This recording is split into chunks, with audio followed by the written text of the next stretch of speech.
move out.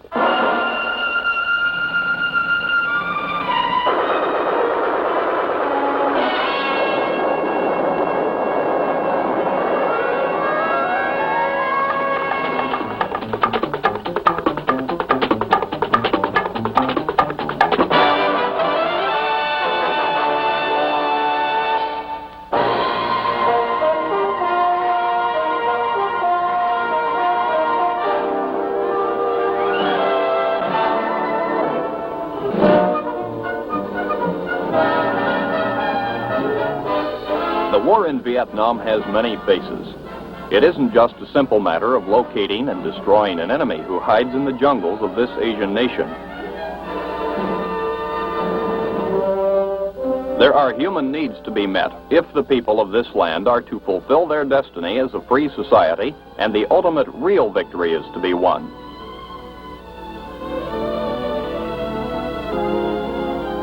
Helping the people of South Vietnam to achieve their goals of enlightenment and a democratic life is one of the major objectives of our Army.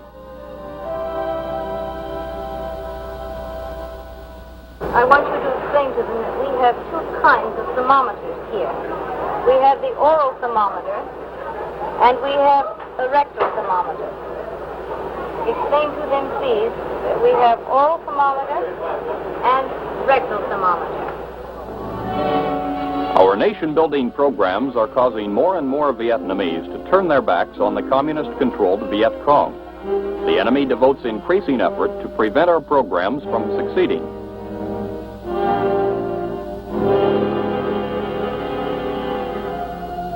These are the men of the U.S. Army's 25th Infantry Division. Their task in Vietnam is twofold: to defeat the enemy on the battlefield and to carry out effective civil assistance for the people of this war-torn nation.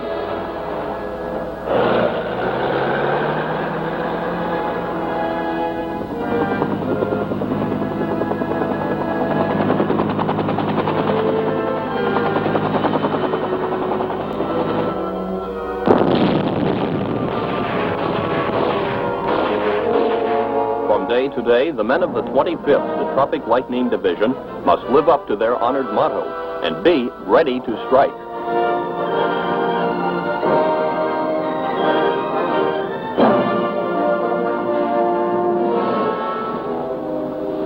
The 25th Infantry Tropic Lightning Division was activated at Schofield Barracks, Hawaii on October 1st, 1941. Composed of organizations which had been in Hawaii since 1921, the 25th is known as Hawaii's Own.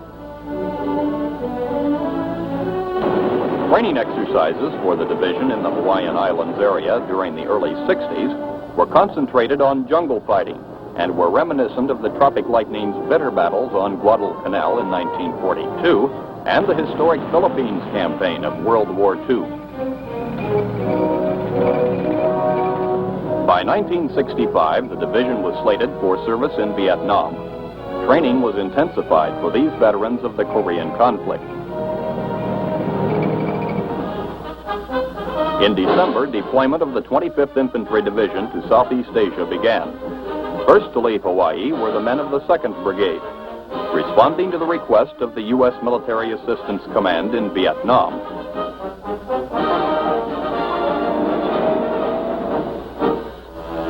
This unit of the 25th departed from Hawaii by sea.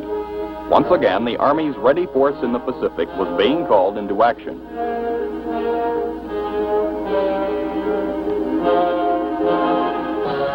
The 6,000-mile voyage ended on January 15th at the port of Vung Tau in South Vietnam.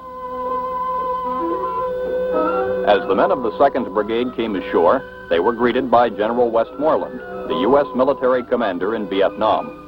It was the beginning of a new year and a new chapter in the annals of the Tropic Lightning Division's colorful history.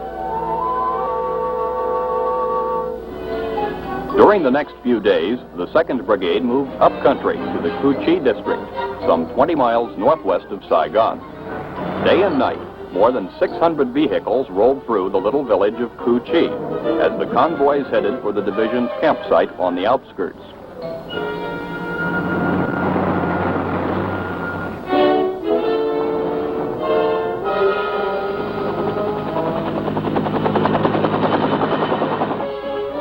Meanwhile, the division's 3rd Brigade had begun arriving from Hawaii by airlift. Their destination was Pleiku in the central highlands of Vietnam. This was to be the 25th Infantry Division's forward base, while Cu Chi would be Tropic Lightning headquarters.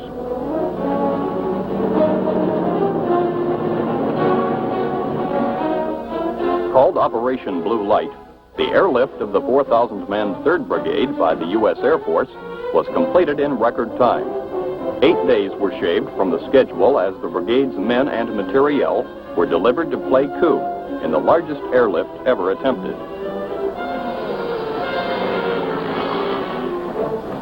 A few days later, on the 19th of January, 1966, division support elements came ashore at Saigon Harbor and moved up to Cu Chi. 2/3 of the Tropic Lightning Division was at home in Vietnam.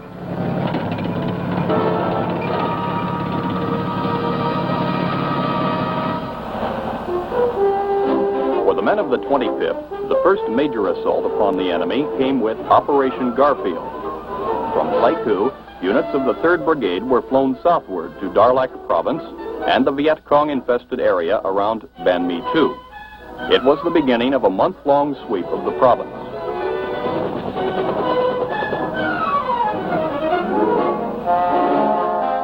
The VC were difficult to pin down, and the searchers were plagued by hidden snipers. As the Tropic Lightning troopers pressed forward, the Viet Cong withdrew deeper into the jungle.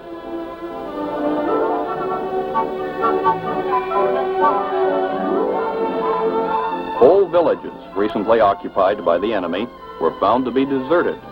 Sometimes the dwellings were booby-trapped. All documents left behind by the enemy were carefully studied for military intelligence.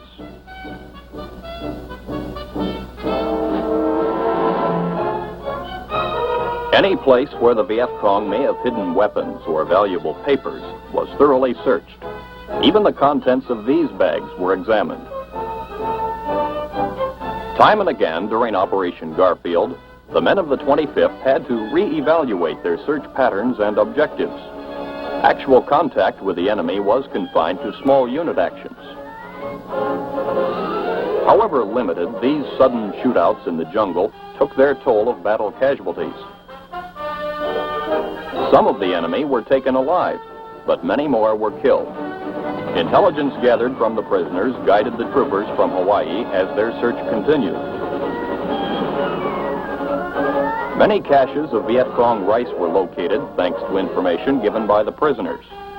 The food was later distributed to needy Vietnamese people. Great quantities of enemy medical supplies and surgical equipment were also captured, and the operation concluded as the VC fled. The men of the 3rd Brigade took these enemy supplies with them and returned to Pleiku.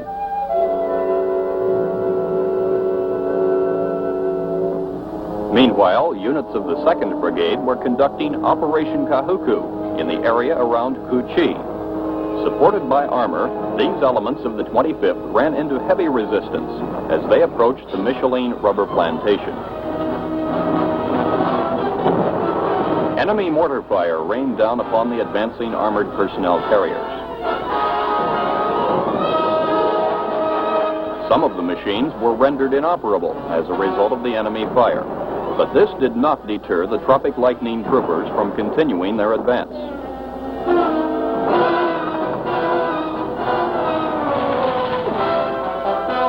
As they penetrated deeper into the plantation, the men of the 25th found the enemy dug in with well-constructed bunkers. Dislodging the Viet Cong is never easy. Several hours of combat caused the troopers of the 2nd Brigade Task Force to take casualties.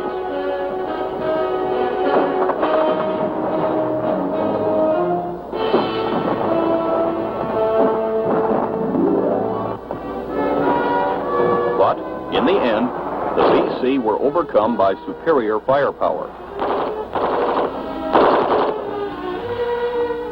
And the underground fortifications were overrun by the Americans. Many of the Viet Cong were slain. The remainder fled from the battlefield. This day, the reign of terror for the local people had come to an end, the enemy would not return. On April 29, 1966, almost 3.5 months after the arrival of the rest of the division in Vietnam, the 1st Brigade landed at Vung Tau. The deployment of the Tropic Lightning Division from Hawaii to Vietnam was complete. Within a matter of hours, elements of the 1st Brigade were airlifted to Cu Chi to join the 2nd Brigade.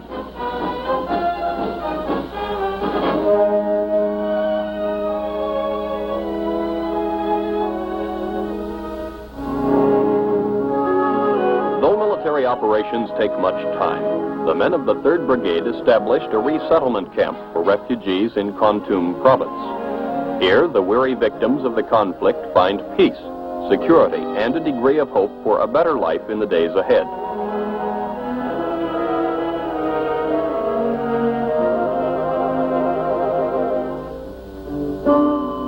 In recognition of the division's humanitarian efforts and its growing program of civil assistance programs, the men of the Tropic Lightning Division were honored at an award ceremony. Brigadier General Glenn D. Walker, then the Assistant Division Commander, and other high-ranking staff officers accepted the award for the 25th.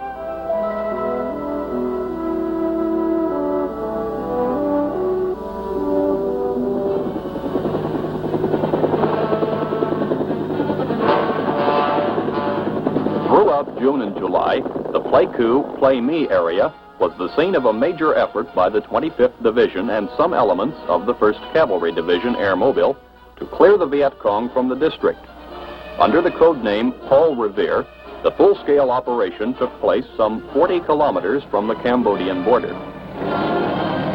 In this determined drive, heavy armored elements of the 3rd Brigade were called up and joined in the massive sweep.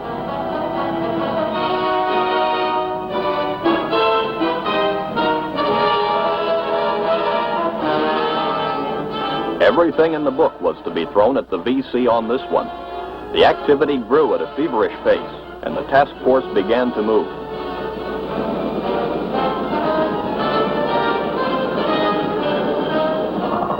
In the forward areas overlooking the Ya Drang Valley, artillery and heavy mortars were flown in. Fire bases were set up, and suspected enemy positions were zeroed in. Now airborne, the assault troops of the brigade were headed into action. Preparatory fire support began.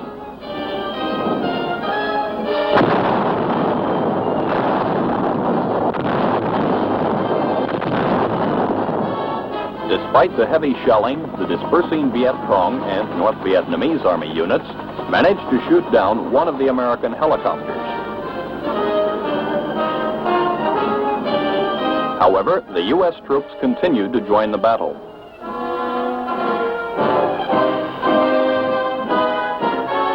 Doggedly, they pursued the fleeing enemy into the deepest jungle.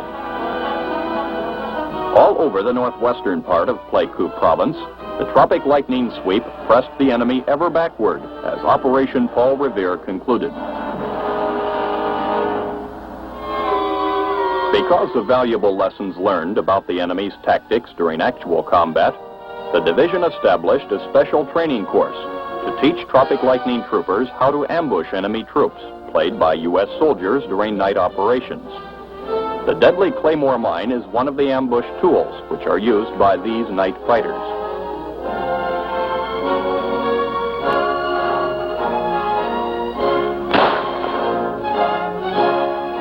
Though the 25th Infantry Division is well trained on the subject of guerrilla warfare, Major General Fred C. Wayland, who was then the commanding general, felt the men would benefit from special instruction on ways to trap the enemy.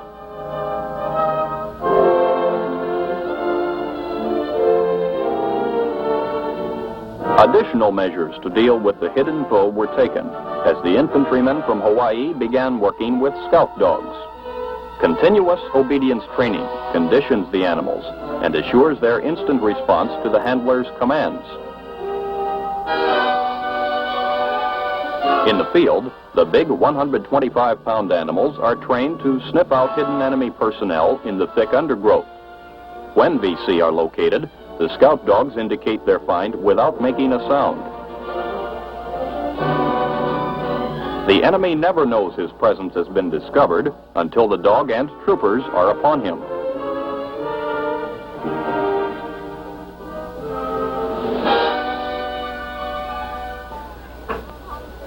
Thưa đồng bào, hôm nay có phái đoàn dân sự vụ thuộc sư đoàn 25 bộ binh. While continuing their combat operations, the 25th Infantry Division, along with all other U.S. Army units in Vietnam, began putting more emphasis upon psychological warfare and pacification programs. Residents of a suspected Viet Cong village are called out for a well-planned pacification festival. Meanwhile, the hamlet has been surrounded by both U.S. and South Vietnamese troops. In a thorough screening process, Vietnamese officials carry out indoctrination of the villagers, assisted by soldiers of the 25th Division, pointing out the fallacies of the Viet Cong ideology and offering a better life in exchange for loyalty to the Saigon government. First stage of the screening is the 25th Division interrogation section. Here, villagers are identified and military intelligence gathered. Ask her what her husband does. Chồng chị làm tài xế không? Rồi làm phụ, làm lơ đó hả? How old is he? Anh bao nhiêu tuổi rồi chị? Ở trong khi sanh mới 17. Tôi xịt 18. How old? 17. How old is she? No, him. Oh, chị còn chị bao nhiêu? Tôi sinh 1944. Thống miền Nam. The Vietnamese Information Service is next to process the people of the village. At this section, they learn of the various assistance programs which the Saigon government is making available to the needy of the nation. The section set up by the psychological warfare teams assists the Vietnamese in distributing literature aimed at politically repatriating the individual with communist leanings. One of the most important aspects of the pacification process is the free medical service given to the villagers. What these physicians and medical aid men do here is long remembered. In the final stage of the screening process, the helping hand section determines the most immediate needs of each family and distributes a wide variety of items considered basic for day-to-day living. Pacification festivals like this one are conducted as a joint effort of both the American Military Command and the government of the Republic of Vietnam. Everywhere, the results are encouraging.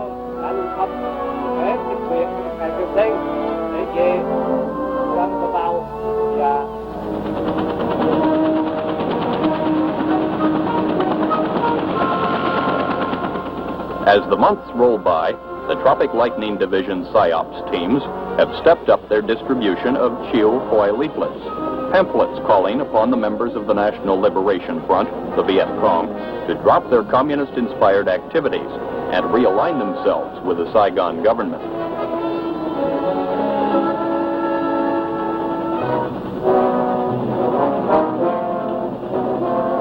By every means available, the leaflets are disseminated throughout the division's area of responsibility, a major campaign to win over the hearts and minds of the enemy within.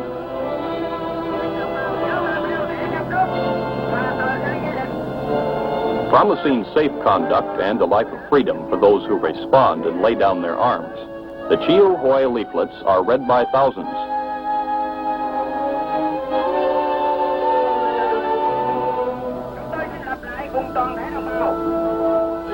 And the campaign works. Previous hardcore Viet Cong are defecting to the Americans by the hundreds. In their eagerness to start the new life, the defectors offer wholehearted cooperation. They lead our troops to the hiding places of their former VC guerrilla comrades. Each location is systematically searched, then destroyed.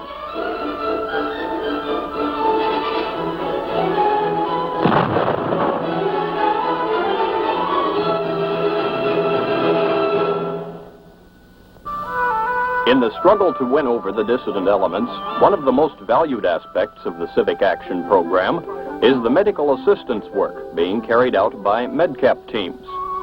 This is the village of Phuoc Hiep, about 7 miles northwest of the 25th Division headquarters at Cu Chi.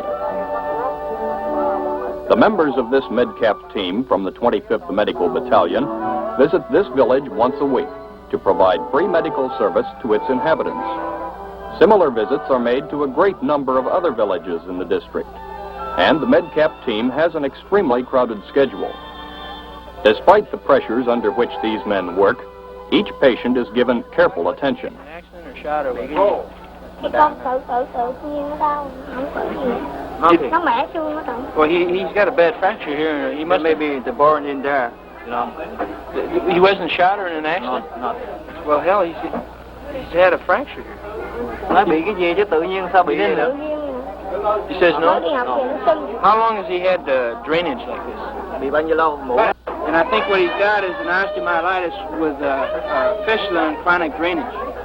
And what we'll do is ask him to come back next week with his parents, and we'll try and make arrangements for either go to Saigon to the hospital or up to the top of the back hospital and get x-rays and see if it can be debrided, or maybe just put him on long-term antibiotics. Do you think he understands? Would you ask him, do you think he understands to come back? Sao nó lại, nó tăng nó trở lại nữa. Nó ba nó lại đưa nó làm giấy vô. Mình đi thì làm. By midsummer 1967, 17 months after the division's arrival at Cu Chi, medical teams from the Tropic Lightning Division had treated more than 189,000 Vietnamese citizens.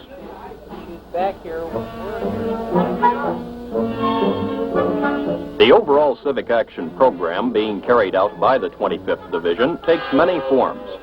Here at the village of Do Chieng, some 50 miles northeast of Saigon, a number of self-help projects have been launched under supervision of the 3rd Brigade S5 section. Captain Vinton Laux is the officer in charge. Dao Chieng is in a position here next to the Saigon River. It comprises 5 hamlets. We have here a population of about 10,000 people, which is approximately 2/3 of the total population here in the Tritom district. Because of our position next to the village, we feel that we can get in here and do civic action work with the people and thereby reach most of the people in the district. What we try to do mainly is create projects for these people in coordination with the district and village officials that are going to be, number one, long-lasting, and number two, projects in which the people are going to derive a lasting benefit. We try to get these people, and we have been very successful in getting them to do projects on their own, in which we provide materials, technical assistance, and then they do the projects. I truly feel that the willing cooperation and the enthusiasm shown by the people here in Dao Chieng is a good indication that these people feel secure from VC in the area here, that they want to see their village progress, we have come a long way in the time that the brigade has been here and has assisted these people. And I think that in time to come, we're going to find these people contributing more and also feeling more secure in their respective areas here.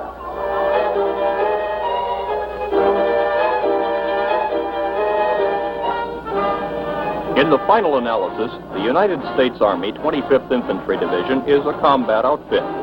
In this shooting war, their first job is to hunt down the enemy forces and to eliminate them as efficiently as possible.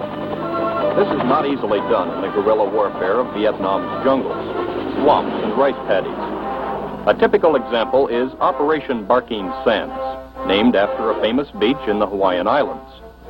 Elements of the 1st Brigade are being sent out to clear an area in the battle zone, suspected of harboring the Viet Cong's 2nd Do Mien Battalion, a hardcore guerrilla unit supported by the Hanoi government.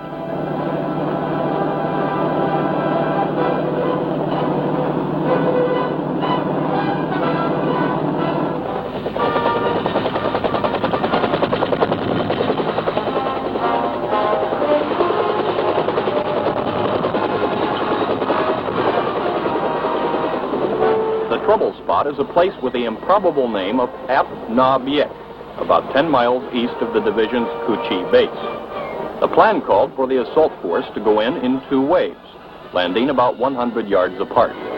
At the landing zone, the first wave received fire from the Viet Cong and was immediately pinned down.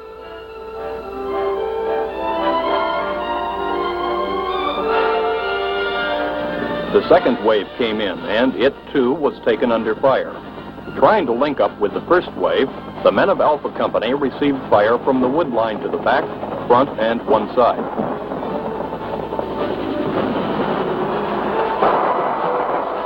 They kept pushing ahead, while the forward observer called in the helicopter gunship for suppressive fire.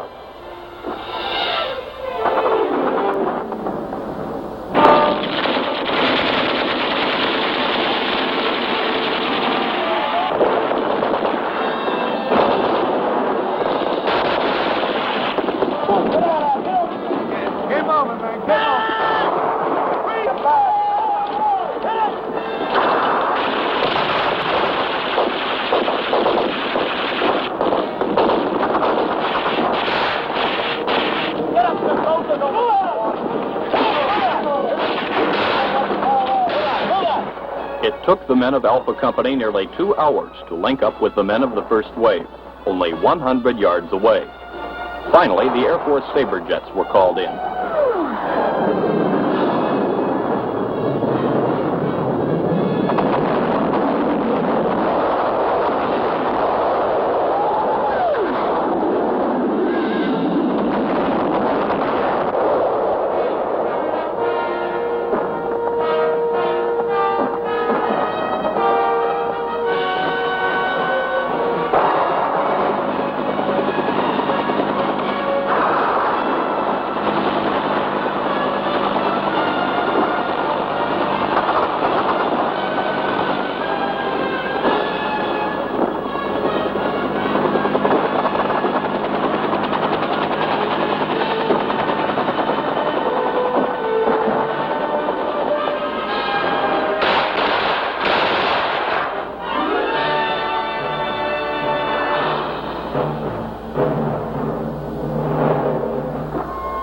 Operation Barking Sands.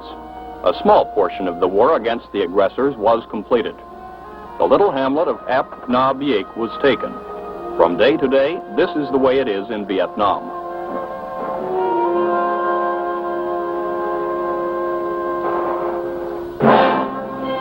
As the conflict continues, the 25th Infantry Division of the United States Army fulfills its daily missions of compassion and nation building on the one hand, and the stern duty of ground combat on the other.